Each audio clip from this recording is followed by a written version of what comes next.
Hi friends, അപ്പോഴേ ഇന്ന് നമ്മളൊരു കിഡിലൻ ചിക്കൻ റെസിപ്പി ആയിട്ടാണ് നമ്മൾ വന്നിട്ടുള്ളത് കേട്ടോ.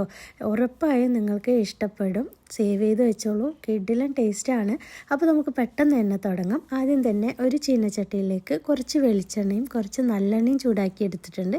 ഇതിലേക്ക് കുറച്ച് വലിയ ഉള്ളി അരച്ച് പേസ്റ്റാക്കിയതാണ് നമ്മൾ ചേർത്ത് കൊടുക്കുന്നത് കേട്ടോ. അത് നന്നായിട്ടൊന്ന് ഗോൾഡൻ ബ്രൗൺ കളർ ആവുന്നത് വരെ വഴറ്റിയെടുക്കുക. ഇതിലേക്കൊരു 2 തക്കാളി അരച്ച് പേസ്റ്റാക്കിയതും കൂടെ ചേർത്ത് ചെറുതായിട്ട് എണ്ണ തെളിഞ്ഞ് വരുന്നത് വരെ വഴറ്റിയെടുക്കുക. ഇനി ഇതിലേക്ക് 2 ടേബിൾ സ്പൂൺ വെളുത്തുള്ളി പേസ്റ്റും 1 ടേബിൾ സ്പൂൺ ഇഞ്ചി പേസ്റ്റും ചേർത്ത് നല്ല പോലെ ഒന്ന് വഴറ്റിയെടുക്കണം, അതിൻ്റെ ഒരു പച്ചമണം മാറുന്നത് വരെ. അതിനുശേഷം 1 table spoon Kashmiri red chilli പൗഡറും 2 ടേബിൾ സ്പൂൺ കൊറിയാണ്ടർ പൗഡറും കൂടെ ചേർത്ത് എണ്ണ തെളിഞ്ഞ് വരുന്നത് വരെ ഇതുപോലെ ഒന്ന് വഴറ്റിയെടുക്കണം. ഇടയ്ക്കൊന്ന് അടച്ചൊക്കെ വെച്ച് നമുക്കിത് വഴറ്റിയെടുക്കാം കേട്ടോ. കൂടെ കുറച്ച് കറിവേപ്പിലയും കൂടെ ചേർത്ത് കൊടുക്കുന്നുണ്ട്. ഒന്ന് മിക്സ് ചെയ്തതിന് ശേഷം നമ്മൾ 1.25 കിലോ ചിക്കനാണ് നമ്മളിന്ന് കറിക്ക് വേണ്ടി എടുത്തിട്ടുള്ളത്. ചിക്കൻ ചേർത്ത് കൊടുത്ത് നല്ലപോലെ ഒന്ന് മിക്സ് ചെയ്തെടുക്കാം കേട്ടോ. നമ്മളുടെ ഇന്നത്തെ ഈ ഒരു ചിക്കൻ റെസിപ്പിക്ക് കൂടുതൽ ഇൻഗ്രീഡിയൻസ് ഒന്നും നമ്മൾ ചേർക്കുന്നില്ല കേട്ടോ. വളരെ കുറഞ്ഞ ഇൻഗ്രീഡിയൻസ് മാത്രമേ ഉള്ളൂ. ഇനി ഇതിലേക്ക് നമ്മൾ ചെറിയ ജീരകം പൊടിച്ചത് 1.5 ടീസ്പൂണും പിന്നെ കറിക്ക് ആവശ്യത്തിനുള്ള ഉപ്പും കൂടെ നമ്മൾ ചേർത്ത് നല്ലപോലെ ഒന്ന് മിക്സ് ചെയ്ത് കൊടുക്കുന്നുണ്ട്. ഇനി നമ്മളിത് അടച്ച് വെച്ച് ലോ ഫ്ലെയിമിലാണ് നമ്മൾ ഈ ഒരു ചിക്കൻ കറി റെഡിയാക്കി എടുക്കുന്നത് കേട്ടോ.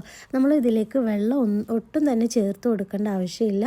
നമ്മൾ ചേർത്തിട്ടുള്ള തക്കാളിയുടെയും ഉള്ളിയുടെയും വെള്ളം ഉണ്ടാവും, അതുപോലെ ചിക്കനിൽ നിന്ന് വരുന്ന വെള്ളവും കൂടെ ചേർത്തിട്ടുള്ള ഗ്രേവിയാണ് ഈ ഒരു കറിയിൽ ഉണ്ടാവുക കേട്ടോ. അപ്പോൾ അത് അടച്ച് വെച്ച് ഒരു 10-15 മിനിറ്റ് നമ്മൾ കുക്ക് ചെയ്തതിന് ശേഷം ഒന്ന് ഇടയ്ക്ക് തുറന്നിട്ട് നമ്മളിതൊന്ന് മിക്സ് ചെയ്ത് കൊടുക്കണം. അതുപോലെ 1-2 പ്രാവശ്യം ഒന്ന് ഇളക്കി കൊടുക്കേണ്ട ആവശ്യമുണ്ട് കേട്ടോ. ഇപ്പോൾ നമ്മുടെ ചിക്കൻ കറി ഇതാ അടിപൊളിയായിട്ട് റെഡിയായി വന്നിട്ടുണ്ട്. ഈ ഒരു സമയത്ത് നമ്മൾ ഇതിലേക്ക് ആവശ്യത്തിന് പെപ്പർ പൗഡർ ചേർത്ത് കൊടുക്കുന്നുണ്ട്. ഞാനിവിടെ 1 ടേബിൾ സ്പൂണോളം പെപ്പർ പൗഡർ ചേർത്ത് കൊടുത്തിട്ടുണ്ട് കേട്ടോ.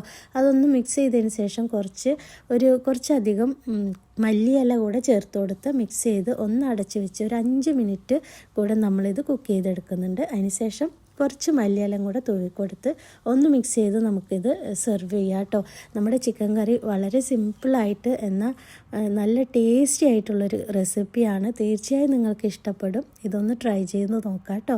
അപ്പോൾ നമ്മൾക്ക് ഇത് ചപ്പാത്തിയുടെ കൂടെയും റൊട്ടിയുടെ കൂടെയും പൊറോട്ടൻ്റെ കൂടെയൊക്കെ അടിപൊളി ടേസ്റ്റാണ്.